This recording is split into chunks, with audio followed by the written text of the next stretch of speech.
எல்லாத்துக்கும் வணக்கம்.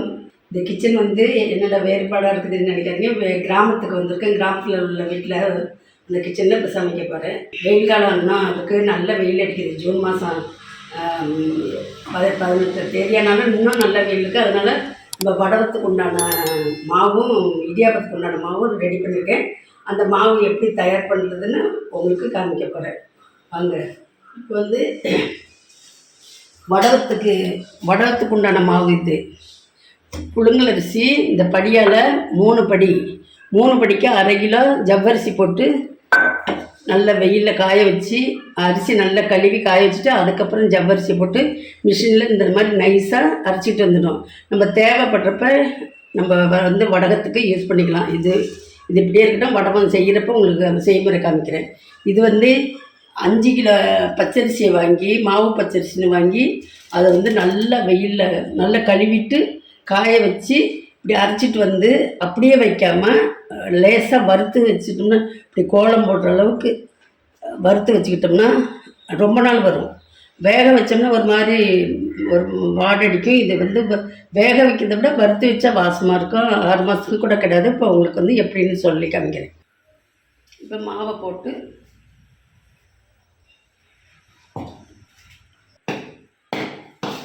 ஃப்ளேம் வந்து மீடியமாக வச்சுக்கோங்க. மாவு நல்லா சூடு ஏறினா போதும். இப்போ பார்த்து நம்ம இப்படி வறுக்கக்குள்ள அப்படி மாவு குதிக்கும். இப்போ வந்து நம்ம பச்சை மாவை போடக்குள்ள இந்த மாதிரி கரண்டி வச்சு தள்ளுறதுக்கே கஷ்டமாக இருக்கும். இப்போ நல்லா வறுபட்டுச்சுன்னா ஈஸியாக இப்போ மாவு தள்ளும் பாருங்க. அதே மாதிரி மாவு எடுத்து அப்படியே பிசுறு இல்லாமல் அப்படி போச்சுன்னா நல்ல பதமாகிடுச்சுன்னு அர்த்தம். அதிகமாகவும் வறுக்கக்கூடாது.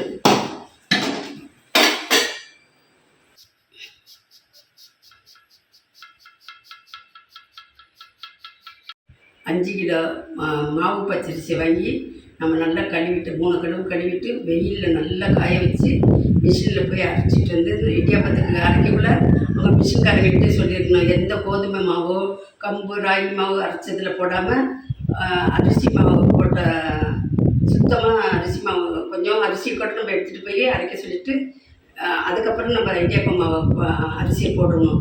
ஏன்னா வேறு ஏதாவது கலந்துச்சுன்னா இடியாப்பம் மாவு வராது. இடியாப்பம் புளியறதுக்கு கஷ்டமாக இருக்கும், வராது.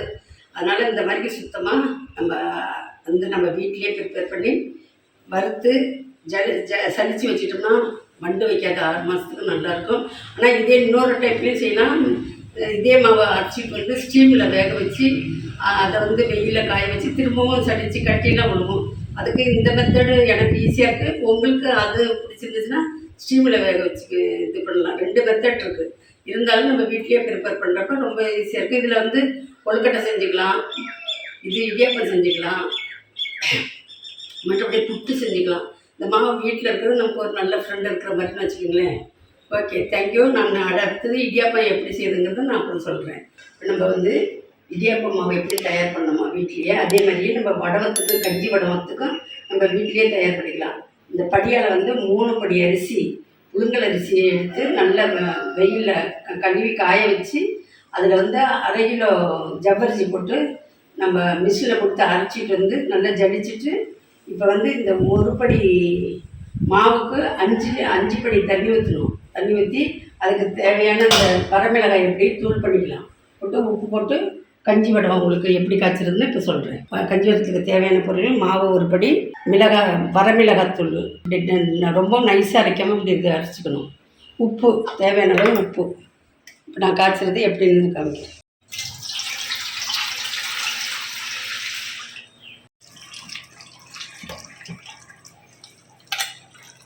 வந்து நம்ம மாவாக போட்டு கிளறுனா கட்டி விடுவோம். இந்த மாதிரி கஞ்சி நல்லா தண்ணி ஊற்றி நல்லா கரைச்சிக்கலாம். கரைச்சிட்டு ஊற்றுறப்ப கட்டி விழுகாது. 5 டம்ளர் கொதிக்க வச்சுருக்கிறோம். இதில் ஒரு படி தண்ணி இதில் ஊற்றி நல்லா கட்டி இல்லாமல் கரைச்சிக்குங்க. எப்பொழுதுமே உப்பு வந்து பார்த்து போடுங்க. 1 ஸ்பூன் போட்டிருக்கேன். தண்ணி கொதிஞ்சிருக்கு. நம்ம கரைச்சின மாவை அப்படியே ஊற்றிடுவோம்.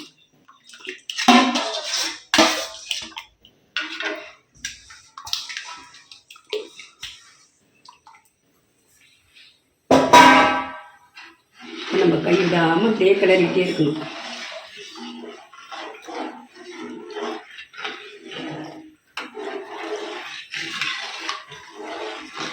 இந்த இதையும் போட்டுடலாம்.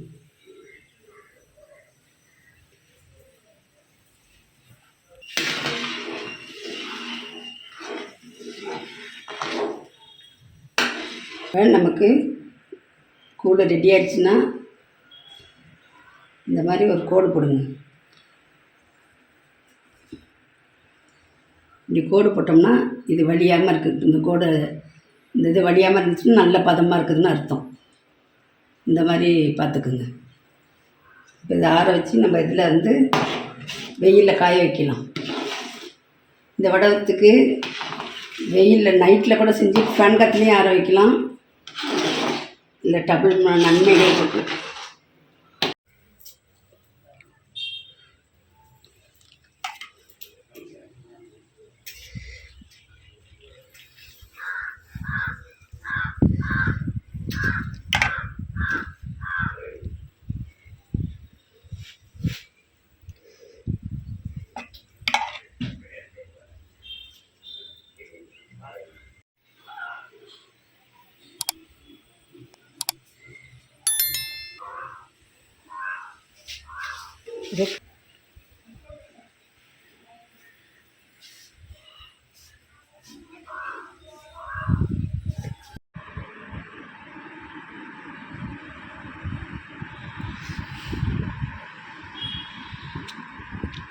நம்ம கஞ்சி காய்ச்சி வடகம் போட்டோம்.